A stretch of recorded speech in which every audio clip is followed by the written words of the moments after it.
Isang millennial farmer ang nakalala ko kung saan siya ay nag-aalaga ng mga kambing at umaabot sa milyon ang halaga ng mga ito. At umaabot lamang naman ng 250,000 pesos yung halaga ng isang kambing niya dito. Bakit nga ba napakamahal naman ng kambing na ito? Marahil, ito ang mga tanong na tumatakbo sa isipan ninyo. Kaya sa vlog na ito, ay samahan nyo kong alamin at tuklasin ang kwento sa likod ng isang millennial farmer na merong milyong halaga ng mga alaga na kambing. Dito lang yan sa segment natin ng success story ng isang farmer. Magandang hapon po, andito po tayo ngayon sa Alexandria Farm. Ano po? At kasama po natin si Sir Iggy Cortuna, sir, di ba po? Yes po. Yan. So, tayo po ay nandito sa Abra de Ilog, Occidental, Mindoro. Kailan po kayo, sir, nag-start po ng kambingan? Nung nag-start kami ng kambing, 2016. 2016 pa, year 2016. 2016, sir. So, bale, yung inyo pong alaga noon ay mga ano na po? Alaga namin noon na power Anglo lang at saka isang full blood na Anglo-Nubian. So, ibig sabihin, sir, nagsimula na agad kayo sa mga malalaking kambing? Nag-start na kami dun sa ganung kambing. So, paano, sir, paano po napunta po sa pag-alaga ng kambing, or paano po nyo naisipan na kambing po yung inyong pasukin na alagaan? Kasi nung una, manok, ganyan, pang sabong, kaya lang walang panalo sa sabong eh. Kaya, ayun, nagpalit kami ng kambing para naman, kumbaga libangan lang. Ayun pala, kumikita naman siya at the same time. Kumikita yung kambing. Yun, doon na nag-start. Hanggang naghanap kami ng mga mas magagandang lahi. Hanggang nag-upgrade, utay-utay. At ayun naman, nakakabili naman ng mga maayos na kambing ngayon. So, bali ngayon, sir, ang inyo pong mga kambing as lahat po ay full blood na po, ano? Yes po, mga US Boers sila.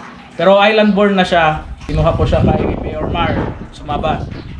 So, si Mayor Mar Sumabat po ay inyo pong Ninong sa kasal. Yeah. So, Shout out po kay Mayor Mar. kay Mayor Mar, ano po.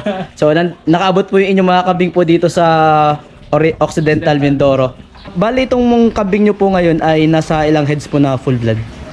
Kung kasama yung mga lalaki, tatanda ko lang sila sa kung ilan yung itsura. 1, 2, 3, 4, 5, 6, 7, 8, 9, 10, 11, 12, 13, 14, 15, 16, 17, 18, 19, 20, 21, 22. 22 na 22 heads. po. So, doon po ay ilan po yung doe nyo po? So, parang ang doe ko doon sa 22 ay nasa 15 to 16 heads. Kasi yung iba dito, mga buckling pa lang, mga maliliit na kambing pa lang na lalaki. So, ayun nga, yung mga dapat nating ialok ngayon. So, dito, sir, sa kambingan nyo po, marami na rin po kayo na-yaut, di ba po? Marami na po. Mostly yung mga kumuha sa akin, taga-Oriental. Sila Jed, Harry, meron din dito sa Occidental. Si SB Ed Rodriguez, at saka pala sa Oriental, si Doc Mike Soler. Sa Bansud po? Bansud ba yan? Okay, sa Bansud, si Doc Mike. Pero, sir, outside sa Mindoro, nakapag-out na rin po kayo? Meron na din mga, nung una pa man sa Nueva Ecija, tapos Quezon Province, Tarlac, at saka Batangas. Yan po yung mga piyagadalan po ng mga kambing nyo. So, malalayo na rin pala po naabot na inyong mga alaga, sir, ano po?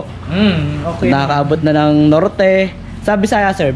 Wala pa ako sa Visayas eh. Sana naman magkaroon. Yan. So, shoutout po sa mga viewers natin dyan ng mga taga Visayas and Mindanao. So, dito po sa kambingan ni Sir Iggy Cortuna, ito po ay galing kay Mayor Sumabat. Ano po, napaka-quality na mga kambing niya dito. So, ayun, sir. Bale, dito po sa inyo pong goat house, kasi nakita po natin na napakaganda po ng inyong goat house. Magkano na po yung estimated price na naging gastos nyo po dito? Dito sa goat house, kasi hindi mo na kukwentahin eh. Paggawa ka na lang ng paggawa. Pero siguro kung susumahin, malaki-laki na rin na. Parang ayoko namang presyo na napagawa dito. Sige po. Basta malaki na po, ano? Malaki na din, malaki na. Sa ganito po talagang business is kailangan talaga ng malaki pong capital at investment. Yes. Lalo pagdating sa, hindi lang po sa kambing, sa goat house talaga priority po natin. Ang goat house talaga yung number 1 dapat na maganda yung facility mo, kasi yun yung magpapaganda rin sa mga alaga mong kambing. Parang sa tao din, 'di ba? Kapag madumi yung bahay mo, 'di ba? Parang hindi ka rin Prone sa sakit. maayos, 'di ba? So ayun, kailangan talaga bahay na maganda para sa mga kambing. Dito sir sa inyo pong kambingan, dito po sa inyong mga alagang kambing na ito, magkano na po yung pinakamahal na kambing po na nabili nyo?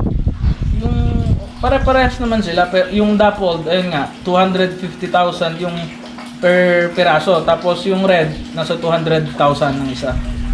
So, ayun. So, yun po ay galing kay lahat po kay Mayor. Kay Mayor Mar. Po. Sa lahat. So, dito sir sa kambingan nyo, masasabi nyo po ba na may kita sa pag-aalaga ng kambing? Meron, magandang pagkakitaan yung kambing. Basta nasa tamang management lang yung... Nasa tamang management sa pag-aalaga ng kambing, ayos yung kitaan dito sa kambing. At saka, ayun nga, kailangan lang talaga mamuhunan ng malaki-laki rin. Opo. Sa mga ano sir, kumbaga sa mga gusto pong mag-start ng kambing, kumbaga kung kahit hindi po sa mga malalaking kambing, ano po yung pwede nyo pong may papayo, mabibigyan advice? Mahalin mo lang yung ginagawa mo, tsaka kung ano yung hilig mo. Kung hilig mo talaga yung pagkakambing, magkambing ka. Mahirap naman kung gagaya ka lang. Kasi nabalitaan mo, malaki yung kita. Tapos sabi niya, oy, gaya tayo. Siyempre dapat alam mo rin kung paano ang tamang pag-aalaga. At saka kung ano yung igugugol mo na oras at para... Kasi medyo mahirap din po kasi yung parang na-hype sa social media, no po. Kaya para maging fair, kumbaga mapakita din po sa inyo yung downside ng pag-aalaga ng kambing. Kasi hindi po lahat ng nag-aalaga is nagiging successful, ano po. Hindi lahat na nag-aalaga iilan lang po kasi yung mga nagiging nagpapatuloy. Kasi meron po nag-i-start na pero habang tumatagal po, para nawawala na sila. Kasi wala sa kanilang puso yung pag-aalaga. Yun, tama. Dapat po nasa passion mo, gustong-gusto mo talaga. Kasi pag nag-alaga ka kasi ng mga ganitong hayop, marami kang makaharap na problema. Ano sir? Ano pagdating sa mga sakit. So, yan sir, nasa usapan sakit na tayo. Ano po yung pinaka-worst na naranasan ng inyong alaga dito na nahirapan kayo? Meron ako dito na pinaka-worst na nangyari siguro sa sakit. Sa sakit ha. Yung dati pa naman, nung una na nag-start pa lang ako dun sa Anglo Nubian, hindi lumalabas yung pinaka-ari niya. Parang yun yung urinary calculi. Urinary calculi. Yun pa lang naman yung pinakamatindi kong sakit. Tapos yung iba naman, mga ubo, sipon-sipon lang. So madali siyang gamutin. Ang ubot-sipon na may kalimitan po talaga nagiging sakit ng mga alagang kambing natin, lalo na pag yung kabago-bagong panahon. Tsaka yung pagtatae. Pero yun naman, madali siyang hindi ganun problema sa amin yung sipon, ubo at pagtatae kasi kumpleto naman kami sa mga gamot. So yun yung isang advantage din ng may mga vitamins talaga. Tsaka may knowledge ka sa paggagamot. Kumbaga po pagdating sa pag-aalaga ng kambing, through experience. So si sir nga pala isa ding millennial farmer, ano? Ilang taon na kayo sir? Malaman lang namin. 26 years old, magta-27 na ngayong May. Yan, Walang 35. 26 years old na si sir. Yan. At ang kanya napiling business is mga kambing. At bukod nga pala sir sa kambing, ano po meron kayo? Meron akong konting baboy. Alagang baboy. Tsaka yun. Gilingan. Rice So, meal. dito sir sa inyo pong mga kambing, ano po yung kalimitang ipinapakain nyo naman po? Ngayon, ano na kami, talagang lahat puro corn silage na. Corn silage po. Pero before, nagpapakain kami ng mga forage na katulad ng Indogopera, Ipilipil, Napier, dati. Pero ngayon, yun na. Kumbaga sir, isang pakain na lang po, isang type lang. Kasi pagka, mahirap pa magkumpay, nahirapan eh. Medyo malayo rin, kaya minsan nahanap ka pa ng kumpay, minsan wala kasi meron ding mga kumukuha. So naisipan namin na mag corn silage at saka mas masustansya at mas maganda para sa mga kambing. Yun lang naman ay based sa experience ko sa pag-aalaga ng kambing. Ano sir yung advantage kapag silage po? Yung pinapakain natin. Ang advantage ng silage, marami kang mabibilhan at saka ayun nga lang magasto siya.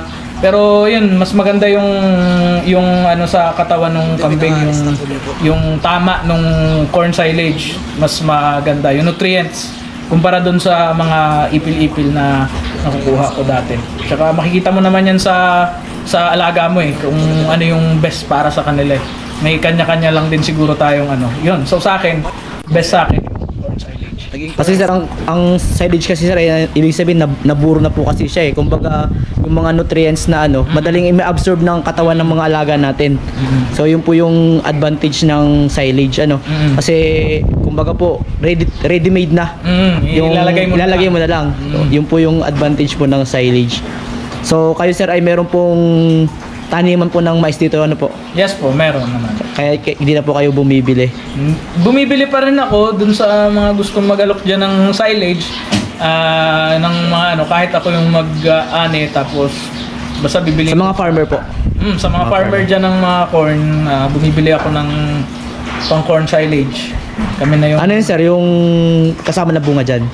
Siyempre. Yun yung pinakamahalaga sa corn silage. So sa mga farmers natin dyan, sa mga taga Oriental Occidental ano sir?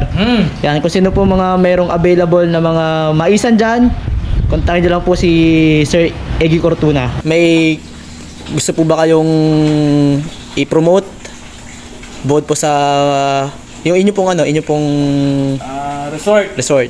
Yung Casa de Alexa, pwede kayong message nyo lang ako sa private account ko. Tapos, ayun, yung Casa de Alexa ay open siya for events. Any kind of events. Regarding sir sa ano po, sa kambing naman, may mga pang-out po ba kayo dyan? Meron akong pang-out, mga 2 backling lang. Yun, so pwede nyo i-message yung page na Alexandria Farm kung may mga tanong kayo. About sa goats, sir. Maraming salamat sir sa pag-invite nyo po sa akin dito sa inyong farm. At sana po ay makabalik muli ako dito sa inyo. At kumbaga po ay mabisita ko ulit kayo at magawan po ulit ng content itong farm nyo po. So ito nga pala pong farm ni Sir Eggy Cortuna ay matatagpuan dito sa Abra de Ilog, Occidental, Mindoro. At ang kanya mo pong mga kambing na alaga dito is mga full blood US line sir ano po? Yes po. US line. So yan lang. At maraming salamat po sa inyo pong panonood. At kung meron po kayong mga inquiry, mga tanong regarding po sa pag-aalaga ng kambing at sa mga binebenta po ni Sir, ay pwede din po kayong mag-message sa akin. Tapos kung hindi niyo po makita yung account ni Sir Iggy, ay pwede niyo po akong i-message tapos idadari ko po kayo sa kanya.